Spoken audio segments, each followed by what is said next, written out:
Hi, everybody. Thank you for joining me for Reimagining Education, Conversations on Character, Commitment, and Community. This series is part of the Virtues and Vocations initiative at Duke University, which seeks to make character, purpose, and meaning central to education and pre-professional and professional education in particular. My name is Suzanne Shanahan, and I direct the Kenan Institute for Ethics, the institutional home for this initiative and this series.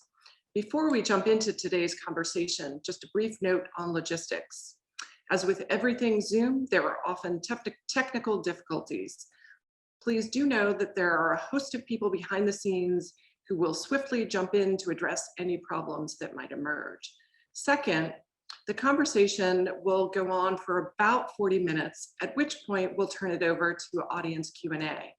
Please submit your questions through the Q&A mechanism, and they will be forwarded on to me directly through the chat, and I will ask them of today's speaker. Please also know that we tend to get lots and lots of questions, so sometimes we aggregate and merge them to allow us to address everybody's interests. So please understand also that sometimes, only very rarely, we don't get to your question, nothing personal. And with that, I'm delighted to introduce Erin Cech. Erin Cech is an assistant professor in the Department of Sociology and assistant professor by courtesy in the Department of Mechanical Engineering at the University of Michigan. Clearly an unusual combination.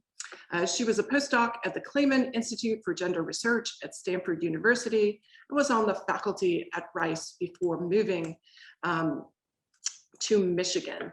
Her PhD in sociology is from the University of California, San Diego, and her undergraduate degree is in electrical engineering and sociology from Montana State. There's a central puzzle that underlies all her research. It is, why are some forms of inequality so resilient, despite the rise of legal and cultural mandates for inequality in the United States over the last half century? She addresses this puzzle by investigating cultural mechanisms of inequality reproduction, particularly cultural beliefs and practices, meritocracy, self-expression, scientific excellence that seem objective or benign, but may well serve as powerful forces for reproducing inequality. Her first book, The Trouble with Passion, How Searching for Fulfillment at Work Fosters Inequality, will be out in fall 2021.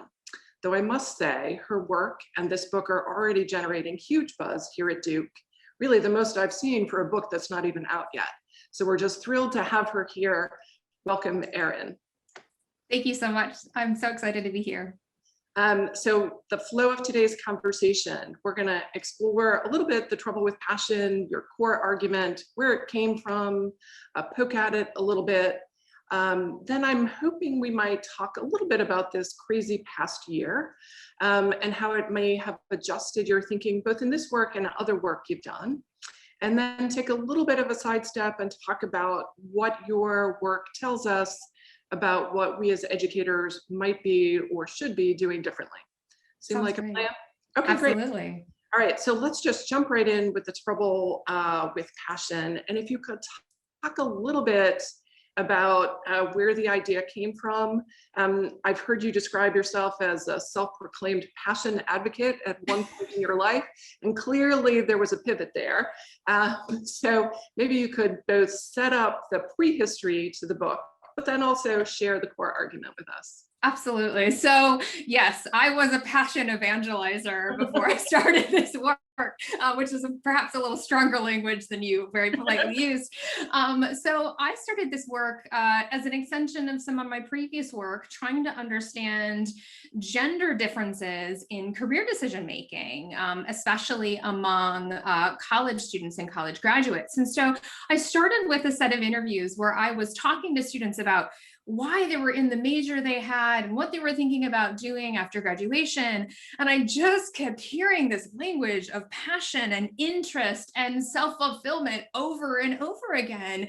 And I just couldn't ignore it anymore. And so I dug around in existing literature and I tried to sort of make sense of it, given what the dominant narratives in sociology and other social sciences were around career decision-making. And there just didn't seem to be this sort of addressing of this issue of passion. And so it just was one of those things that I couldn't ignore. And so I found that I did interviews with students at Stanford, and then I thought, well, maybe this is just an elite institution issue. So I sought interviews at Montana State and University of Houston to diversify both demographically, but also institutionally, and found the same resonance of passion there, more or less. And I thought, okay, I've got this thing here. But is this really something that sticks? Is it something that as students graduate and go into the labor force, that they still think is really important? So beyond that, I did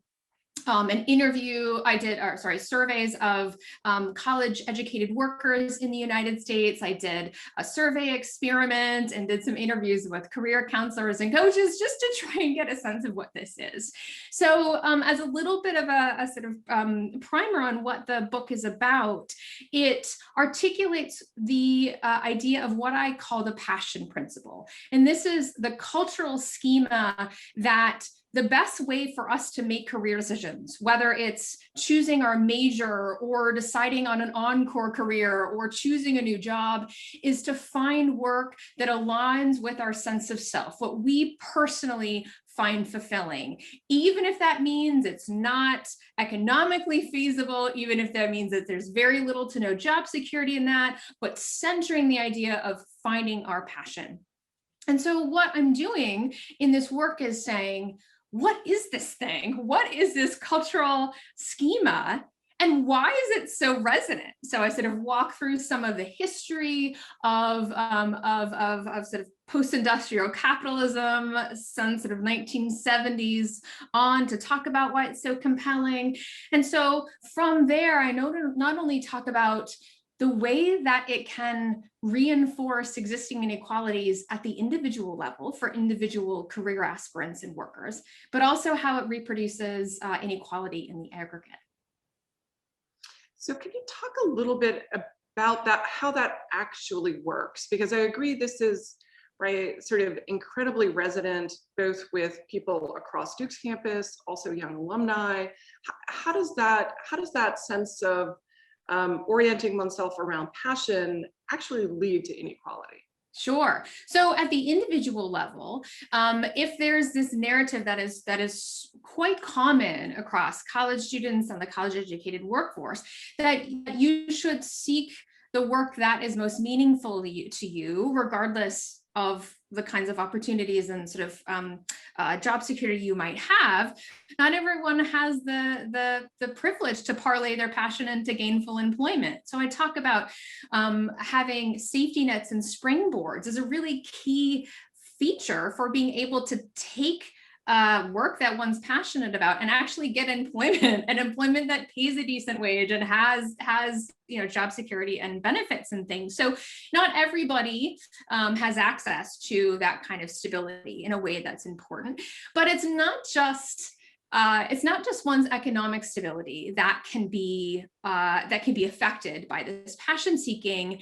It's a little bit more personal as well. So one of the things I talk about is, if you are in a job that you are giving it your all because you're passionate about it, and that passion is a driver for you to choose that in the first place, you may not be getting the kind of remuneration that you should be getting for the kind of labor that you're putting in. And indeed, in the experimental work that I do for the book, I find that employers are really excited about passionate employees, but aren't willing to pay them anymore. So they get the benefit of the passion, but they're not willing to provide any more pay. So it's this potential site of self-exploitation in a way that doesn't feel like one is being exploited because they're doing work that they love.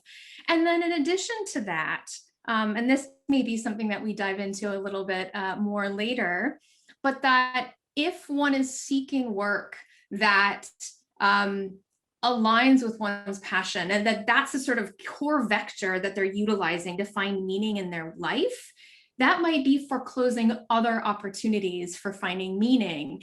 And the labor market is not set up to support us in our meaning making, right? It's sort of structured to make money for those who, you know, own the means of production, to use a very sort of neo-Marxist language there, but it is not there to help us find ourselves and support our notion of who we are. And so we may be burned by the desire to find meaning in work, and it's not there to support us in the long run.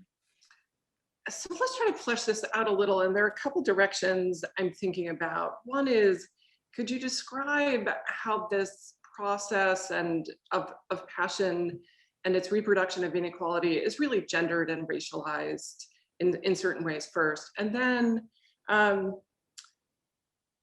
you know, sort of it is, right? So if you take your own example, right, as this early on passion evangelist, right? So, and you think about your own work today, would you say that your passion is, right, your passion is under, right, creating inequality, right? So does it always have to lead to inequality, or are there configurations that don't, that we need to be thinking about? So maybe if you could, in two totally orthogonal directions here.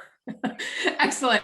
So the first question is really important. So one of the things that's core to passion seeking is one sense of self, right? Who we think we are. But who we think we are is a social construct that is embedded, that is gendered and racialized and classed and heteronormative potentially in ways that were structured by the very society in which we live. So even though we think of who we are as being extraordinarily idiosyncratic, it certainly is not. So when we go to make decisions that align with our sense of self, more often than not, we tend to reinforce or reproduce the very gendered, racialized class structures that help to produce those selves in the first place. So that's a really important mechanism of inequality reproduction there.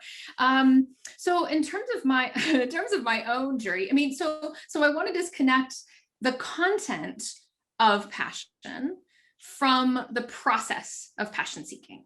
So people can be passionate about things that undermine the problems of post-industrial capitalism, or seek to push back on racism or sexism in the labor force or in broader society. And those things certainly can help to push back on or undermine inequality. The problem with the salience of the passion principle and the lack of a powerful counter narrative to it is that when people who are really adherent to the passion principle, who are passion principle evangelizers, as I once was, look at the labor force.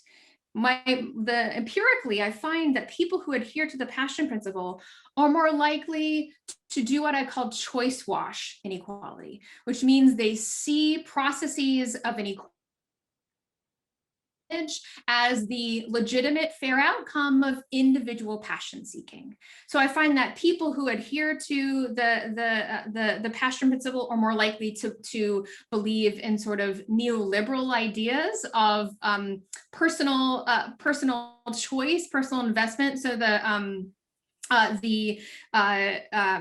personal responsibility trope, which is often called in the context of neoliberalism, and also to think that the labor market is totally fair and meritocratic. So it sort of puts on this lens that really prevents people from being able to see the full spectrum of inequalities that actually exist. So how do we think about this?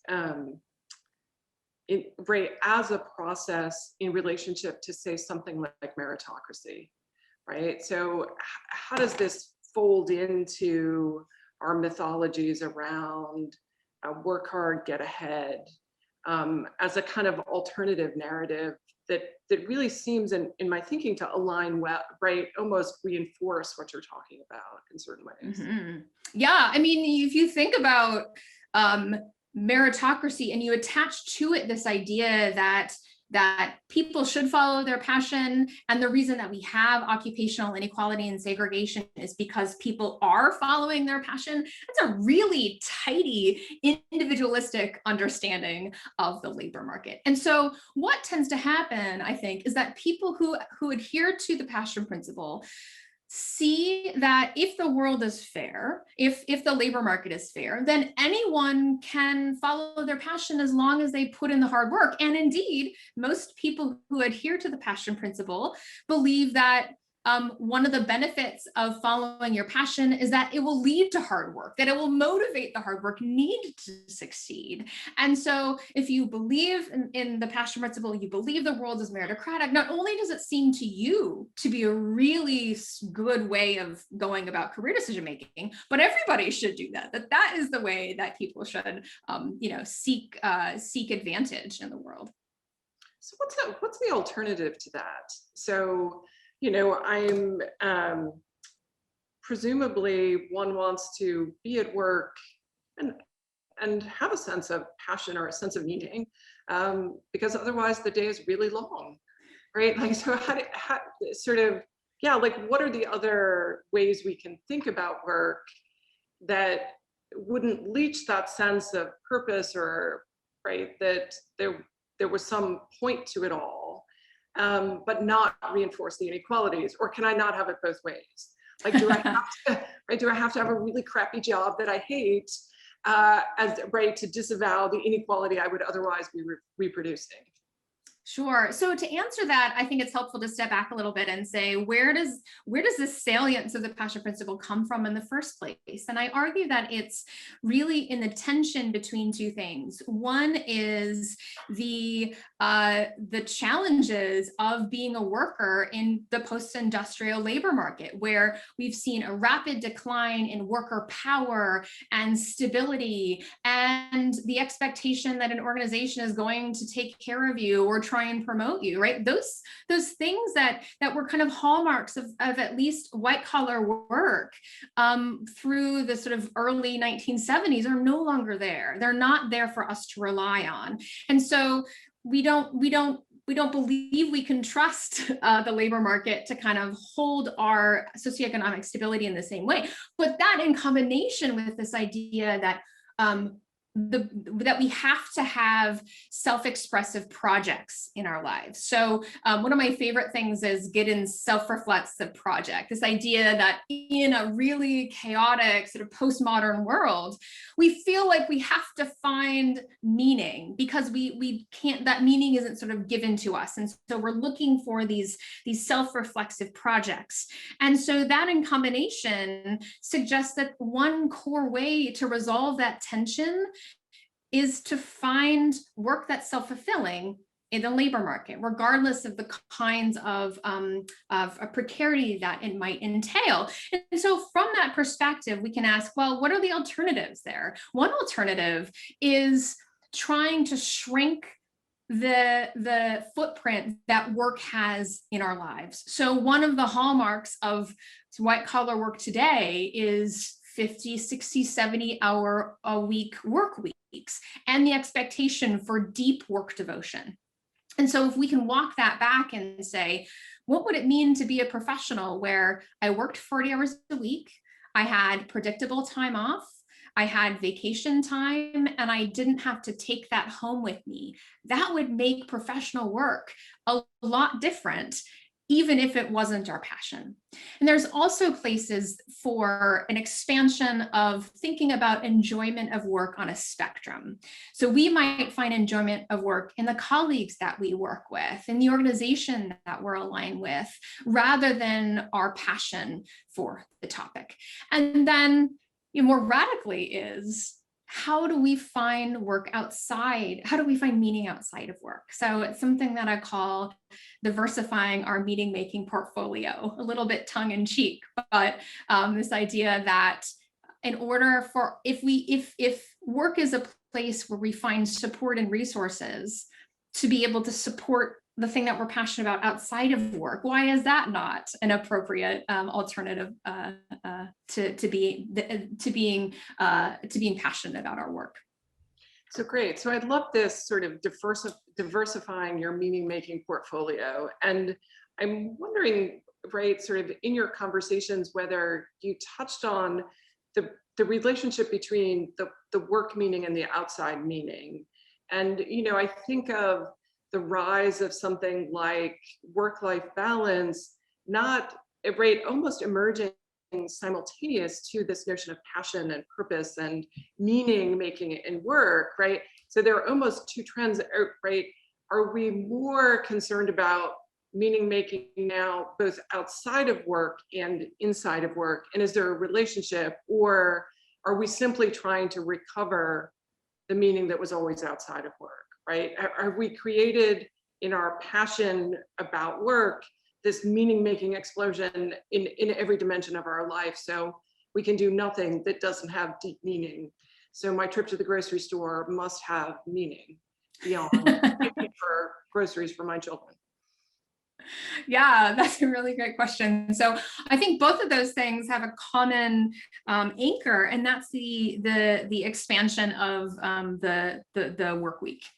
So this sort of explosion of the amount of time. So not only, I think, has that led to a push to, well, I better like my work because it's going to be, if I'm going to be stuck at something that is drudgerish for 70 hours a week, I better love it. And I have to work 70 hours a week to be able to sort of maintain my work, but I have no time to be able to take care of myself or my family. So that's an interesting question. I haven't thought of it as something that might feed off one another, but rather than both having an underlying anchor in the sort of changes in professional work over the last 40 years. Do you see this this obsession with passion and meaning making in work? Are there, sort of even across the United States, are there cultural differences, right? So I'm thinking about I'm thinking more comparatively and internationally in cultures and communities where even white collar work, there's a sense like it's work and it's a week, and we have an elaborated social welfare system. There are lots of rights of laborers, and right, like it's not even a 40-hour week, it's usually less, right? Do you imagine, or have you seen variations in the way then young people think about pursuit of passion in those contexts? And I don't know if you would have seen it in the United States or not, but do you have any feeling for that, even if you haven't done that work yet? Sure. So there are some cultural contexts where there's suggestion that there isn't such a pull toward passion, right? I mean, obviously in the United States, prior to sort of the 1980s, 1990s, career advice books, and that's something I review in the introduction to my book, career advice books were like, do the thing that will give you stable work, and it's better to have a dull job than have no job at all, right? It was it would read so differently today than the sort of like what color is your parachute kind of narratives. But where I see some examples of differences are places like Japan, where there's still a strong sense of finding meaning in employment, in that it can support one's immediate family and one's parents. So sort of honor and duty in that.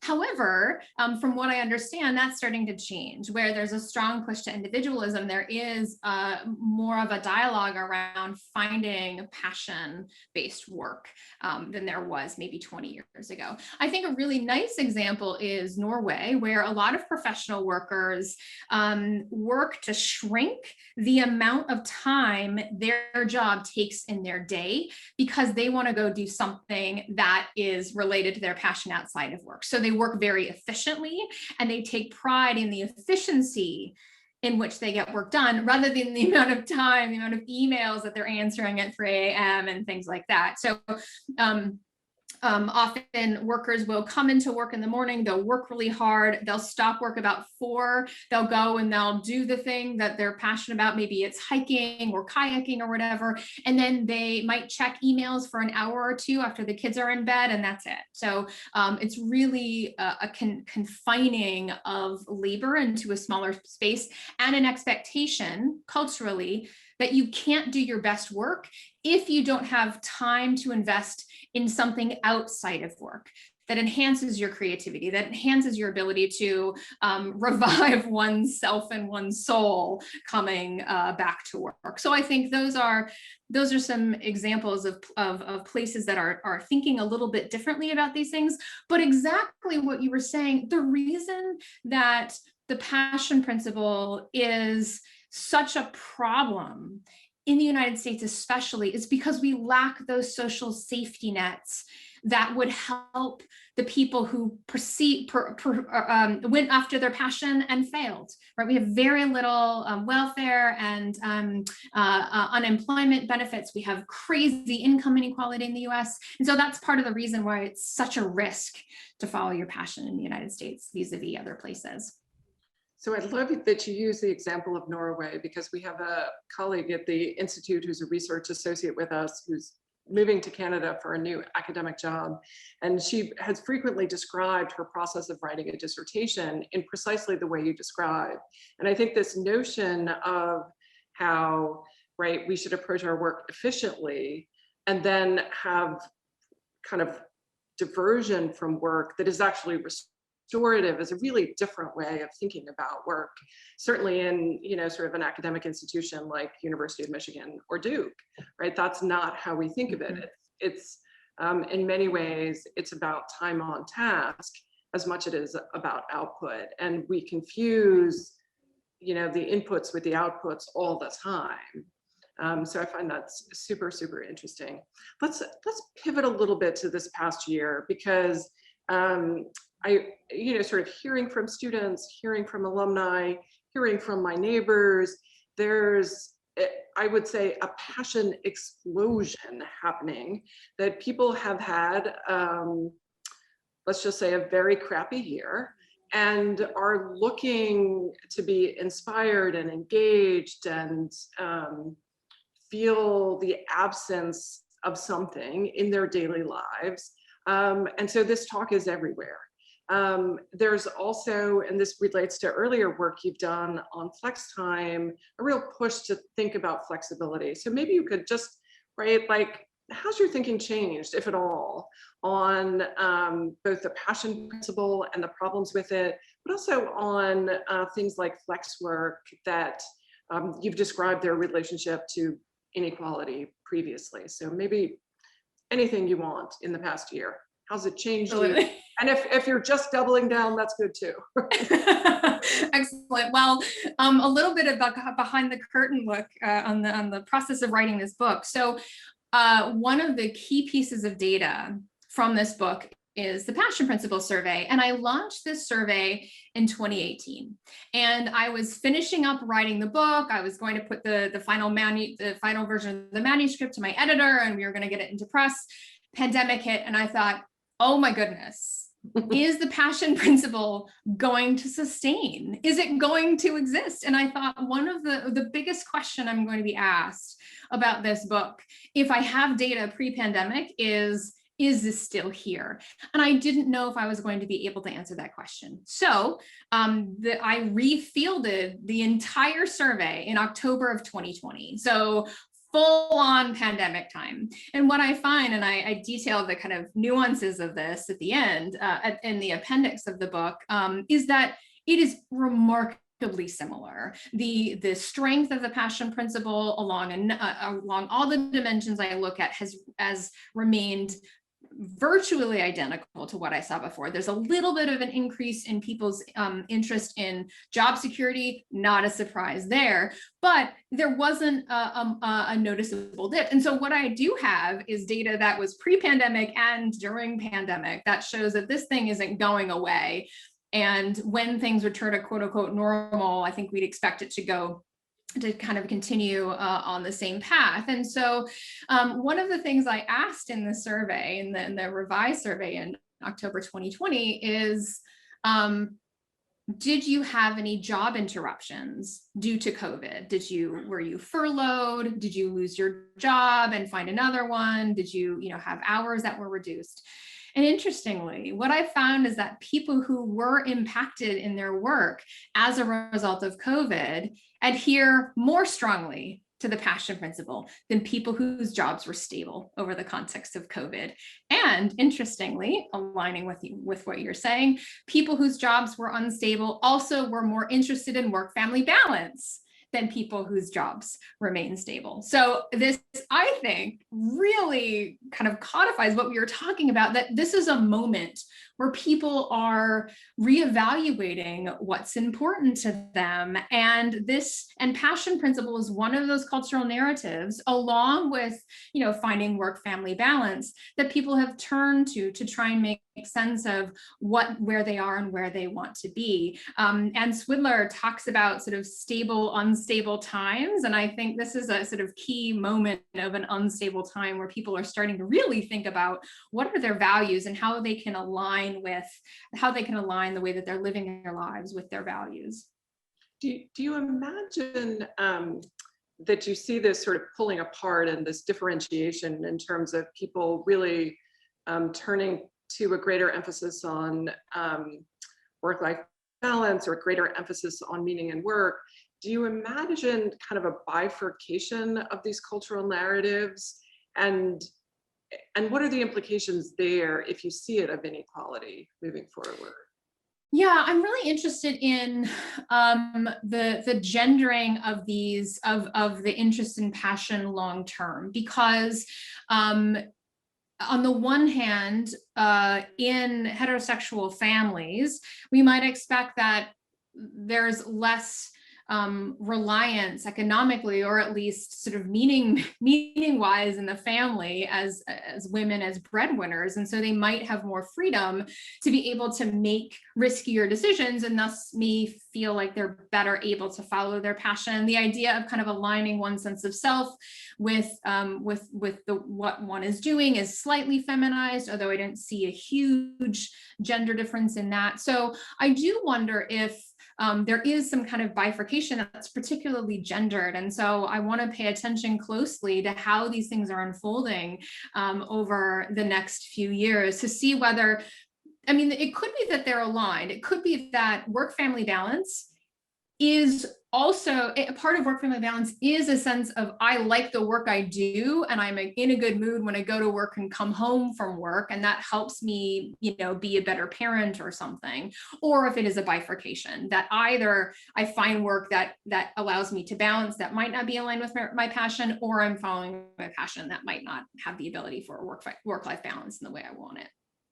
So in just a quick follow-up there, in your survey, given there's been a disproportionate job interruption for women, did that at all affect the kind of core findings of what you saw in the survey in general? So there wasn't any difference by gender in the elevation of interest, the differentiation in terms of people who had job instability and didn't by gender, but women were more likely than men to have an increase in their in the interest in work-family balance. Okay, great, helpful.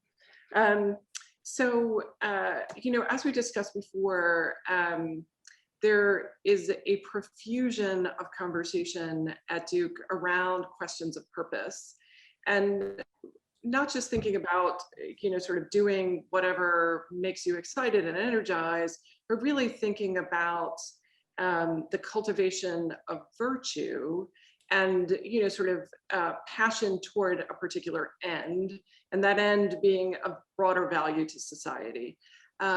So given, the close alignment between passion, meaning, and purpose, I want to talk a little bit about education, because this is a conversation we're having everywhere at Duke and have been for several years.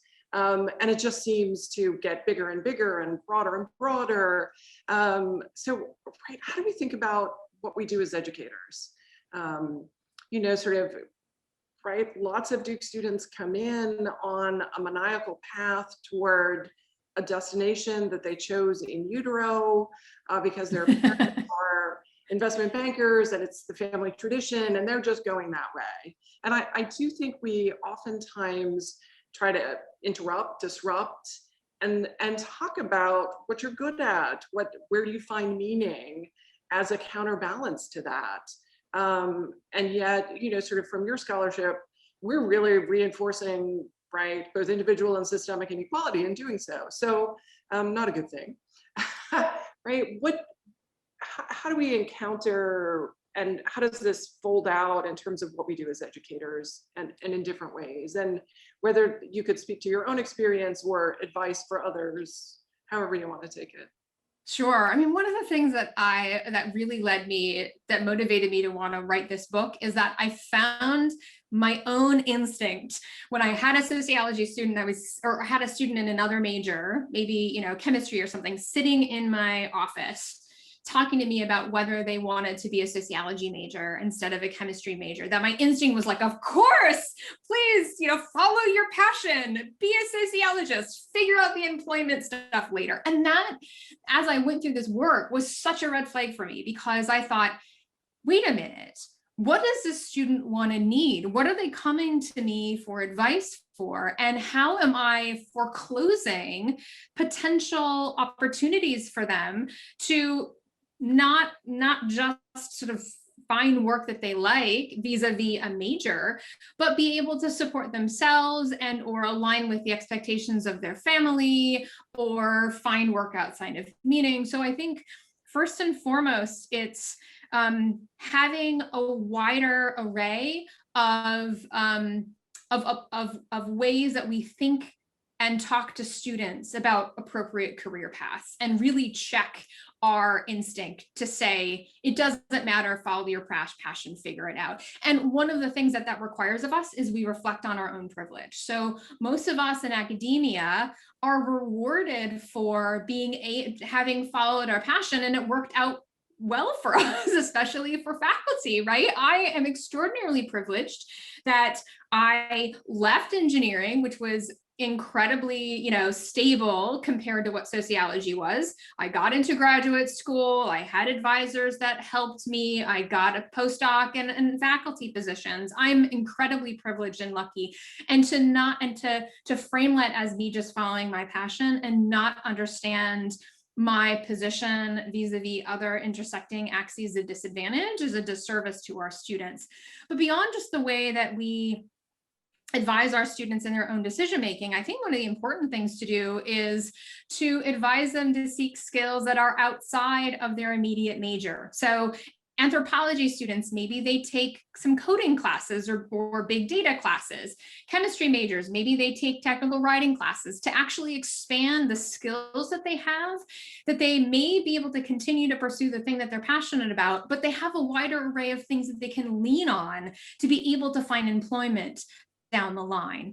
But I think more broadly, and perhaps even more importantly, are two things. One is that we champion collective opportunities for social change among our students. One of the things that's so problematic, I think, about the passion principle is it's an individualistic solution to what is a structural problem of the paid workforce. The solution being, it sucks out there, find your passion, right? Rather, say, regardless of what you're doing, regardless of whether you're seeking your passion or finding stable employment or a good income, we can all come together and support collective solutions to the issues of the paid workforce. And that's beneficial not only for professional workers, but for those who are non-college educated and or have very little opportunity to be in work that has any opportunity for sort of interest or passion, right? So that's a really important piece of it.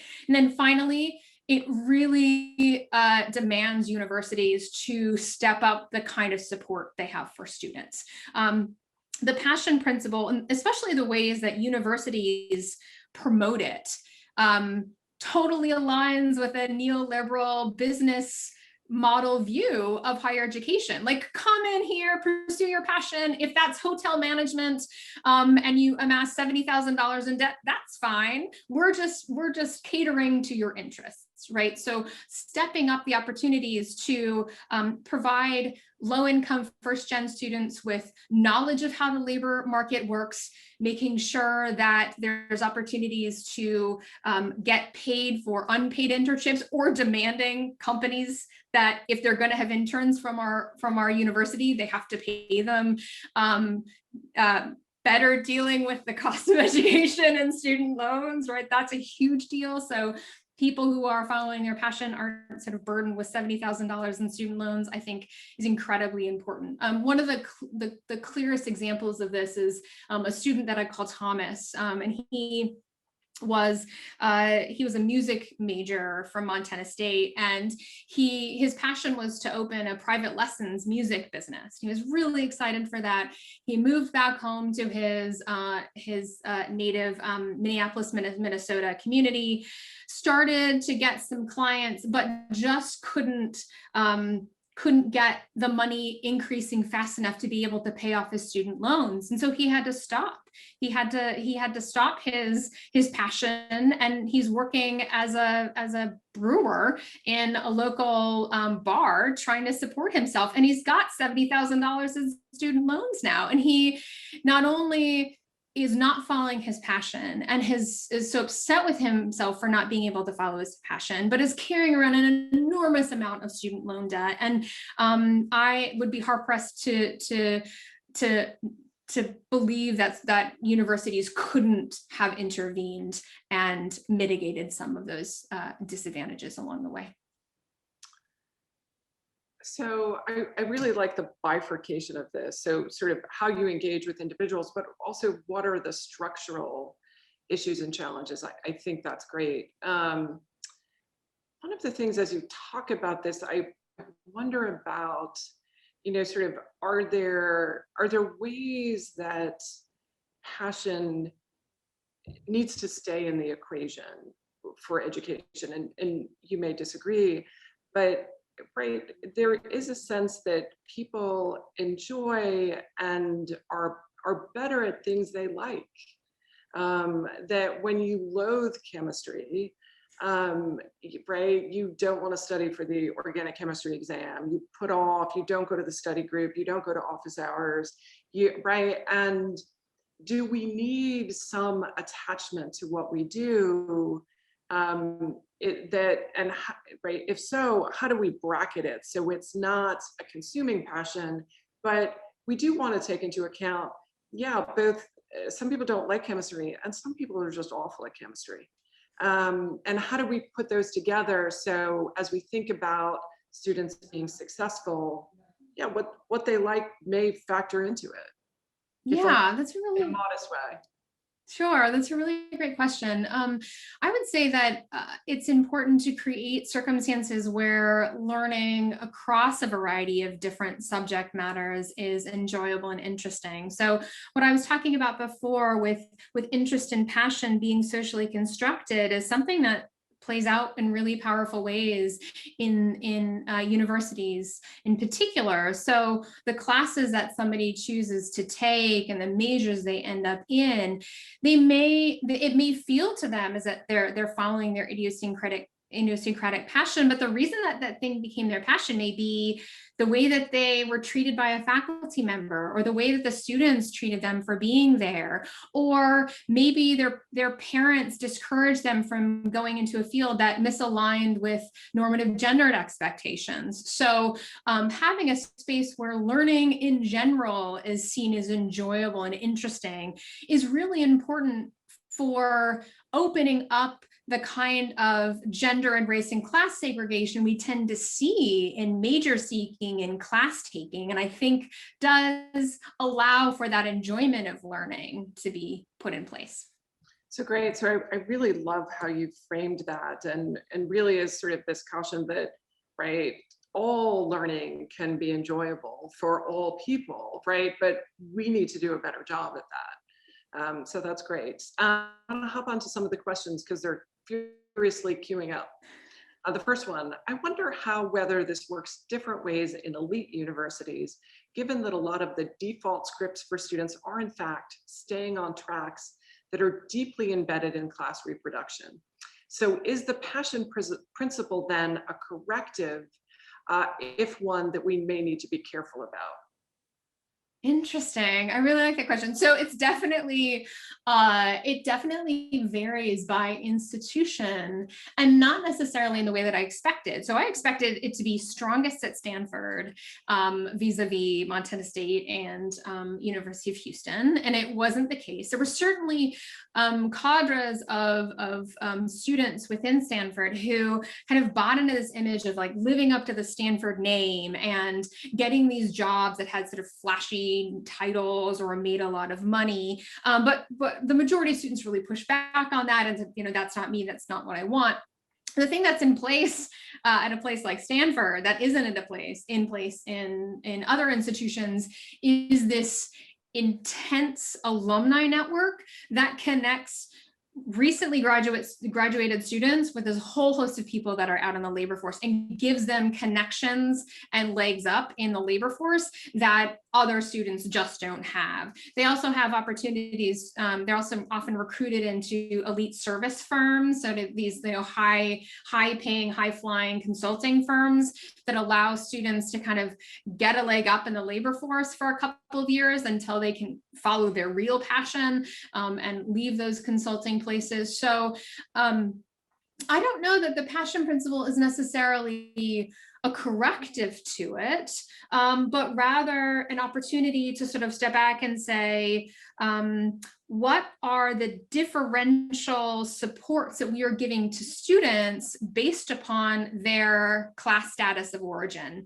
And how can we make sure that we are leveling the playing field across students in terms of how they're able to enter the labor market? Great. I wanted to follow up on a piece of what you said. So this notion of I'm going to work in banking or consulting, I am going to set myself up, and then I'm going to do what I really love, because meaning is important, and I need to return to meaning at some point. How much of that did you see in your interviews, that sort of narrative of, sort of affective altruism? So later on in life, I'll give back once I'm settled. And does that vary by class? Origin? It definitely varies by class, in part because it was really really varied by institution type. So that was only available to the students, the Stanford students in my sample, because of and that's in part. So Laura Rivera does a really great job articulating the processes of these elite service firms and how they're really interested in pedigree of the students, and they like to snatch students up from certain institutions and definitely not from others. So that's something that was sort of in the water of the elite students that I talked about, the Stanford students, and just wasn't there for the other students that I spoke to. Okay, good. Next question. This is such a great conversation, Erin. Thank you. Thanks. My question.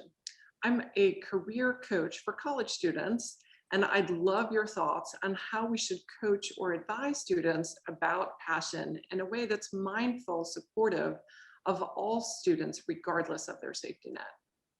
That's such a good question. So I interviewed career counselors and coaches for this book in part because I wanted to understand the thinking. I wanted to see if they were skeptical of passion in a way that I thought they might be. And for the most part, most career counselors and coaches really supported the passion principle and would even advise students to like not worry about money, or that they're worrying too much about money. And so I would say a couple of things. One, I think intake apparatuses are really problematic. So like the strong interest inventory, things like that, I think have the idea of passion seeking built into them in a really problematic way, because they are founded on a basis of like, what are people who do this job interested in? What are you interested in? Therefore, you should do this. So there's very little conversation in those instruments about work-life balance and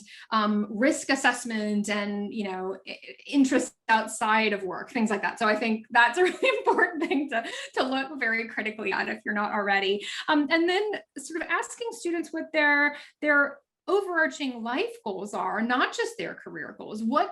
How do they see their life unfolding, and how do they see their work aligning with that, and really guiding them in sort of critical, reflexive conversations about what do you want your life to look like, and is meaning in the space of work, does that take pride of place, or should there be other ways that you are seeking to advance meaning making? Is it that they want to have a job that they only have to work 20 hours a week or 35 hours a week or whatever, so they can do this other thing? That's great. That's a place of problem solving that I think career counselors and coaches are uniquely skilled to be able to help with.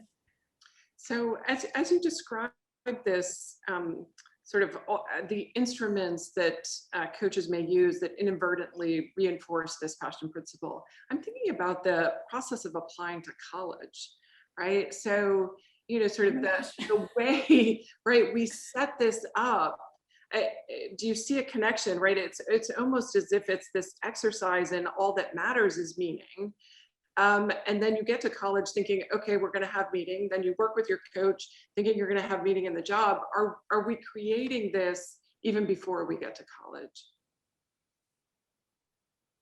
Oh yeah, absolutely. I mean, there's so much angst in like high school juniors and seniors about what they're going to major in, and not necessarily because they have to declare a major, but they have to talk about what they want to major in their essays, right? And so it's absolutely there, and the expectation is there. And I really want to do research on this because I think it's absolutely fascinating the way that like in high school even there's this push to be like, find yourself and allow your career path to be the vector with which you find yourself and continue to define yourself. And so there's such pressure on college applicants to know, to think about what they're passionate about and articulate that in their statement.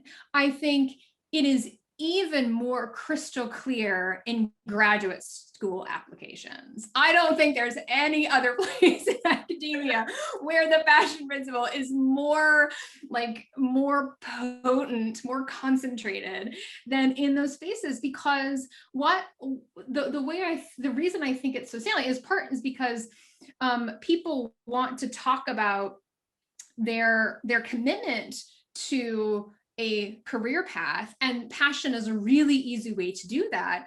But in addition to that, I do think that there is a sense that if you don't express your passion for chemistry or sociology or whatever the graduate program is, that you might not be seen as a hard enough worker or a competent enough worker, that there's this conflation of passion, not only with being a hard worker, but being a competent worker, that you're not gonna do what it takes. You don't have what it takes if you don't love this work. That's great. Sort of, I had never really thought of I've seen in, as you've described it, the relationship between hard work and passion, but this notion of linking to competence seems particularly pernicious. Yeah, which really tees up the next question well, I think. So I've enjoyed working from home during COVID because it has challenged my beliefs around time on task versus outputs. Put differently, I'm more focused on getting things done, to sign off and go do other things.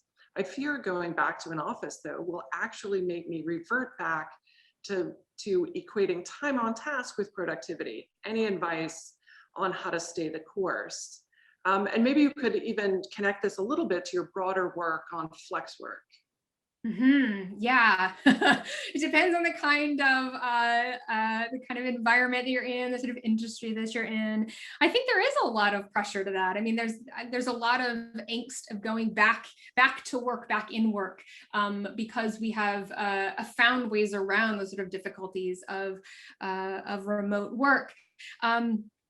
I think if you're able, and that's something that you in your relationship with supervisors or other colleagues, you're able to do, of having the conversation between face time and productivity. So there's all kinds of great work out there. Leslie Perlow's book, Sleeping with Your Smartphone, is fabulous. And she shows that when workers have the ability to have conversations with their colleagues about when they're going to have time off in terms of, I'm not checking my smartphone this evening, I'm going to take work off, or I have a kid's soccer game, or I have a doctor's appointment at this time, and they block that time off. Not only do they feel better and they like their work more, but their group functions better. They actually have better communication, they have better outputs, and their productivity is higher. And so I do think that coming back to work is this moment of saying, how can we take the things that we have learned from work from home and actually implement those in the new workplace? And it's often times like this where we have been taken out of our norm and we are forced to reinvent that norm, where these conversations, I think, are most effective. So I would embolden you to the extent that you feel that you can to start thinking about how to have those conversations, because it's going to be better for you ultimately if you're able to be more productive and not have to work as long. And one of the things that are thank you, Erin, for putting the link to that. I appreciate it in the chat. And this relates to some work that I've done on the flexibility stigma. And the flexibility stigma is this notion that that anybody who has responsibilities outside of work, this is particularly the case for mothers, that if you need flexibility or presume to need flexibility even, it's seen as you not being as dedicated to your work as you need to be. And there's all kinds of consequences in terms of wages and promotions and respect that go along with violating the ideal worker norm by needing flexibility. Great, thank you. Next one, how do we help students cultivate the virtue of commitment? Some hop from one new interest to the next in the name of pursuing their passion, but does it really come down to society's easy boredom, a struggle to persevere, or lack of resilience?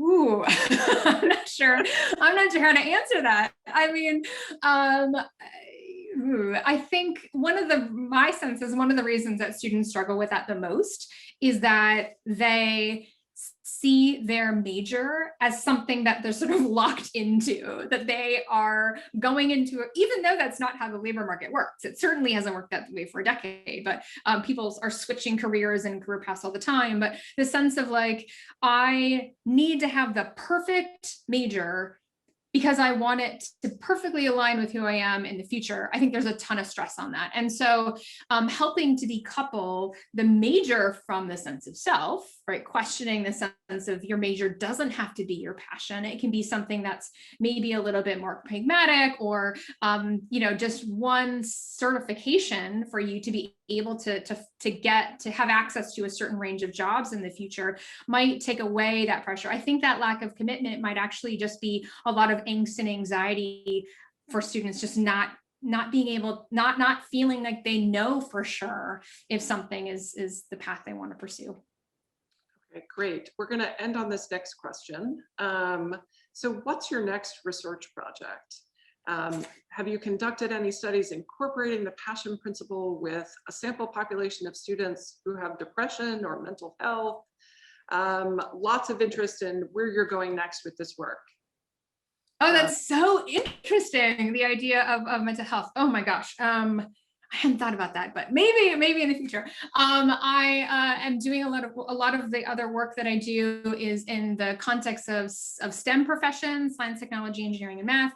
I have a couple of new grants from the National Science Foundation to explore how we're training engineers to be public welfare watchdogs, to be able to recognize when there's bias in coding, when there are issues coming up in their corporation, not only to know that those are things that they should speak up about, but know how to do it, right? We're not training engineers right now to know how to raise their hand and say, there is something that's a problem here. How do we go about solving it? And then another project will be trying to understand what I call ideological roadblocks to diversification of STEM, the kinds of cultural beliefs and practices that people lean on in STEM to push back on DEI efforts. So one of those is something in my other work I've called depoliticization.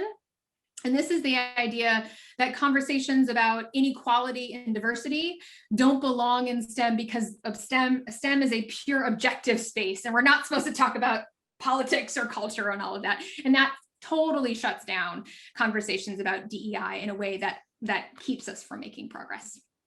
Great. Wow. Lots of fun ahead for you. So with that, I just want to conclude and thank you so very much. I also want to say to the many, many folks whose questions we did not get to, I am so sorry, but we simply ran out of time. This has been just an absolutely fabulous conversation, so I can't thank you enough. And next week we have Johan Neem on what is the point of college. And please see the Virtues and Vocations website for the lineup. And thank you so much to the Kern Family Foundation. Thank you, Erin. This was just terrific. Really great. Thank you very much. To have this conversation. I appreciate it. It's been a delight. Thank you so much. A lot more to learn. So great. Thank you. Thank you.